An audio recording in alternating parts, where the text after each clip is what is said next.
dadka caalamka siyaabo kala duwan ayay da'du uga muuqataa.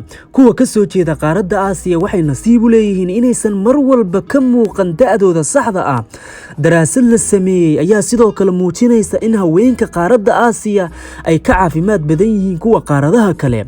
Tusaale ahaan waxaa la sheegaa qiyaastii hal qof oo ka mid ah 15 ruux ee ku nool magaalada Seoul waxay da'diisu ka weyn tahay ay yiraahdaan 100 sano.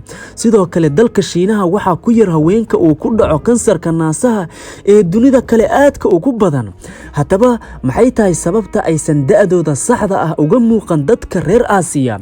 Su'aashan jawaabteeda ayaan rabnaa inaan maanta barnaamijkeena xogdoon ku falaqayno. Fadlan intaanan barnaamijka guda gelin waxaan kaa codsanayaa inaad videoga like dhahdid si uu bulsho badan u gaaro. Sidoo kale haddii aad nagu cusub tahay inaad nagu soo biirtid iyaduna waxay noo tahay dardar iyo dhiirigelin cusub.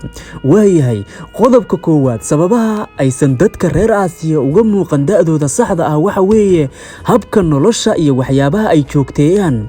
Waxyaabo badan ayaa sababa in da'du ay ka muuqato qofka, balse waxa ugu muhiimsan waa noocyada raashinka aad cunto iyo bay'ada aad ku nooshahay. Raashinka nafaqada isku dheelitiran kale, jimicsiga joogtada ah, daryeelidda maqaarka, balwadaha aan leenahay iyo waxyaabo kale ayaa saameyn ku leh sida aan u ekaanayno.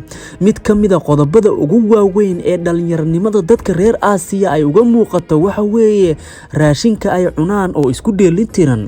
Cuntooyinka meelaha kale ee caalamka laga daneeyo waa kuwa aan caafimaad badan lahayn, laakiin marka aad maqaayadaha reer Aasiya ama dadka Aasiyaanka ah ay leeyihiin aad booqatid, waxaad ku arkaysaa qudaar, raashinka badda iyo cuntooyin kale oo fitamiin leh. Waxa kale oo ay reer Aasiya caan ku yihiin daryeelka maqaarka iyo isqurxinta, iyagoo wax soo saarka la isku qurxiyo ku dara daawooyinka ka hortaga hawada wasakhaysan iyo qorraxda. Qodobka labaad sababaha dadka reer Aasiya aysan uga muuqan da'dooda waxa weeye lafta wejigooda oo ballaaran ayaa ka hortagta in maqaarku uu dabco. Dhammaanteen marka ay da'deenu kororto waxaa sii daciifa unugyada isku haya lafta wejiga iyo maqaarkeena. Laakiin marka la eego dadka reer Aasiya, lafta ku taala bartanka wejigooda oo isku xirta dhabanka ilaa qaybta hore ee wejiga ayaa aad u ballaaran. Sidaa darteedna wuu yar yahay xaddiga khafiifnimada unugyada ee horseeda inuu soo kuduudmo maqaarka wejiga. Sidoo kale dadka reer Aasiya baruur ayay ku leeyihiin qaybaha hore ee indhaha, taasina waxay daahisaa in maqaarku uu ka soo jajabo dhinaca indhaha.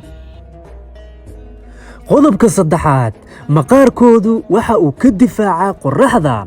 Midabada maqaarka ee kala duwan wuxuu mid walba hanaanka gabowga u wajahaa qaab u gaar ah. Farqiga ugu weyn ee u dhexeeya maqaarka dadka caddaanka ah iyo kuwa midabada kale leh sida madowga iyo maariinka waa maadada loo yaqaano melaniinka ee ku jirta maqaarka dhexdiisa. Qof walba qofka uu ka melaniin badan yahay ayuu maqaarkiisu uga adkaysi badan yahay qorraxda oo fallaaraheedu ay qayb ka qaataan gabowga. Qodobka afraad sababaha dadka reer Aasiya aysan da'du uga muuqan waxa weeye dhanka dhaxalka dabeecadda jirka. Waxaa mar dhow la ogaaday in dadka qaar ay unugyada difaaca maqaarka u dhaxlaan fac ka fac. Daraasad ilaa hadda laga sameeyay dalka Mareykanka oo kaliya ayaa lagu ogaaday in haweenka madowga ah ay leeyihiin dhaxalka noocaas ah oo 2 jibaar ka badan midka dumarka caddaanka ah. daraasado kale ayaa lagu samayn doonaa ayaa la yiri dadka reer Aasiya iyo kuwa loo yaqaano Hisbooniga. Waxaana suuragal ah in reer Aasiya ay unugyada dhaxal ahaan uga imaada waalidiintoodu ay aad u badan yihiin. Qodobka shanaad wejigooda oo shabaha wejiga caruurta. Waxaa kale oo jirta sheeko ku saabsan in badanaa dadka reer Aasiya qaabka wejigoodu u samaysan yahay ama Alle u abuuray sida wejiga goobada ah ama wareegsan, sunniyaha kor u kacsan, bishimaha buurbuuran, sanka gaaban ay dhammaantood yihiin kuwii caruurta yaryar. Taasi waxay ka dhigan tahay in qofka uu wejigiisu sidaa u samaysan yahay uu mar walba weji caruura leeyahay oo aysan durba da'du ka muuqan. Waxaa xusid mudan inay jiraan dad badan oo u dhashay inaysan da'du ka muuqan mar walbana ka yar da'da ay jiraan.